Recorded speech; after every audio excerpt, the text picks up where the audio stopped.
Introduction à l'animation en 2D. Avant de démarrer cette formation, je vais vous parler des types d'animation 2D existantes. Alors il en existe deux. La première, l'animation image par image. La seconde, l'animation par rig. Commençons par l'animation image par image. Alors vous pouvez observer à l'écran des images sur la droite et une animation sur la gauche.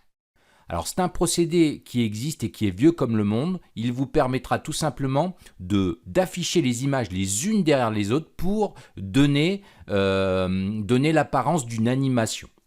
Alors c'est quelque chose qui est utilisé dans les jeux vidéo depuis très longtemps, mais aussi au cinéma ou dans le dessin animé. Alors comment tout ça est possible ? Tout simplement parce que la persistance rétinienne de l'œil permet à une image de rester environ 50 millisecondes sur la rétine. Donc pendant une seconde, on peut faire défiler 20 images afin de percevoir un mouvement qui s'apparente à la réalité. Alors 20 images par seconde, mais on peut observer ici qu'il y en a un petit peu moins. J'en ai 3 x 4, 12. Mais vous pouvez voir que l'idée est bien là et c'est quelque chose qui fonctionne. Alors notamment, c'est ce qui représente ici les frames par seconde dans vos jeux, les FPS ou encore les IPS, les images par seconde. Au plus il y en aura, au plus l'animation sera fluide. C'est le procédé que nous allons utiliser ici dans l'animation de notre personnage. Vous pouvez voir ici quelques sprites qui vont nous permettre tout simplement de simuler le cycle de marche de notre personnage. Le deuxième procédé, c'est l'animation par rig. C'est un procédé que vous connaissez déjà parce que vous l'avez utilisé lors de la précédente formation pour l'animation de personnages en 3D. La différence ici, c'est que vous allez utiliser des sprites et non des modèles 3D. C'est-à-dire que vous allez créer votre personnage et ensuite, une fois créé, vous allez séparer ses membres. C'est-à-dire que vous allez séparer sa tête, sa mâchoire, ses pieds, ses bras, son tronc pour pouvoir ensuite les manipuler et les animer. Alors, la deuxième étape consistera à prendre un logiciel, notamment Unity, qui vous permettra ici de créer, de riguer, en fait de créer une armature à votre personnage avec des os. Ensuite, vous allez pouvoir tout simplement créer un cycle de marche ou toutes les animations que vous voulez. Alors, le squelettage ou le rigging est un procédé en synthèse d'images qui dote un objet à animer d'un squelette mobile qui déformera son maillage dans le cadre de la 3D ou ses sprites de surface dans le cadre de la 2D. C'est exactement ce qui va se passer ici.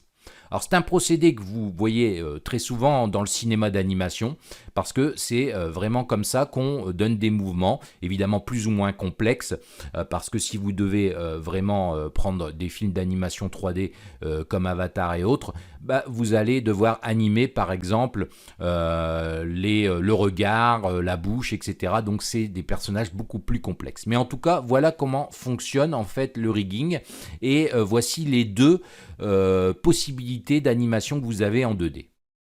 Alors pour créer vos personnages, vous avez plusieurs possibilités. La première, c'est de récupérer des planches de sprites de personnages disponibles sur Internet. Ensuite, vous allez pouvoir créer vos propres personnages, mais pour ça, il faudra les dessiner et pour ça, utiliser des logiciels. Donc, vous pouvez utiliser, il n'y a pas de limitation. Ici, je vous montre un exemple de personnage qui a été créé avec Inkscape, qui est un logiciel de vectorisation, en fait, qui permet de faire du dessin vectoriel. Alors, c'est beaucoup plus intéressant parce que ça permet de ne pas avoir de perte. Je dirais que la différence avec un logiciel comme par exemple Photoshop ou de GIMP, c'est que vous allez utiliser des pixels et là, vous allez utiliser des vecteurs. Et ces vecteurs, en fait, ce sont du code. Donc, vous allez pouvoir zoomer et n'avoir aucune perte de définition. Alors, vous pouvez utiliser n'importe quel logiciel d'image. Évidemment, certains sont plus adaptés que d'autres. Certains sont d'ailleurs dédiés à la création et au rigging de personnages, comme je pense par exemple à Spriter de Brass Monkey qui permet de faire ça. Mais vous pouvez vraiment utiliser n'importe quel logiciel de dessin, qu'il soit vectoriel ou classique comme The GIMP, Photoshop, etc. Alors maintenant que vous en savez un petit peu plus sur les types d'animation, il existe aussi la possibilité de créer vos personnages en pixel art. Alors le pixel art, c'est un art qui désigne une composition numérique de carrés utilisant un nombre de couleurs limité et une définition d'écran très basse. Vous pouvez voir à l'écran ici tout simplement un personnage qui a été dessiné avec des carrés. C'est exactement ça le pixel art. Alors, vous avez certainement déjà joué à des jeux vidéo qui étaient dessinés, en fait, les personnages étaient dessinés en pixel art, tout simplement parce que c'est un procédé qui était très utilisé lors des débuts du jeu vidéo. Si vous avez joué à Space Invaders, vous pouvez voir qu'ici, ça a beau être en une seule couleur, mais c'est bien du pixel art ici. On est tout en noir avec des sprites, des carrés de couleur noire pour dessiner notre personnage.